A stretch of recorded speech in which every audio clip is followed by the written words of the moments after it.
રાષ્ટ્રીય કાનૂની સેવા સત્તા મંડળ તેમજ ગુજરાત કાનૂની સેવા સત્તા મંડળના માર્ગદર્શન અનુસાર ભરૂચ જિલ્લાના કાનૂની સેવા સત્તા મંડળ દ્વારા ભરૂચ જિલ્લામાં આવેલ ન્યાયાલય ખાતે લોક અદાલતો યોજાઈ હતી, જેના ભાગરૂપે અંકલેશ્વર ખાતે સેકન્ડ એડિશનલ જજ એસ.ડી. પાંડેની અધ્યક્ષતામાં વર્ષની પ્રથમ લોક અદાલત યોજાઈ હતી, જેમાં વિવિધ 3,292 જેટલા કેસો મૂકવામાં આવ્યા હતા.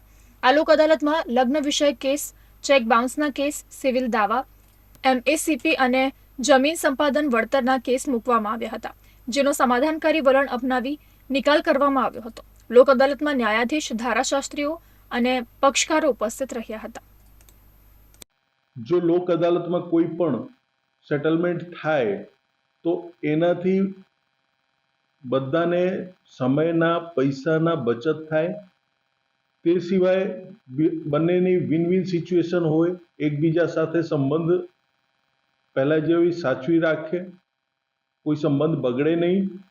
અને એટલા માટે તમામ જનતાને હું આહવાન કરું છું કે અંકલેશ્વરની તમામ જનતા આ લોક અદાલતમાં મહત્તમ ભાગ લઈને નિરાકરણ કરાવે.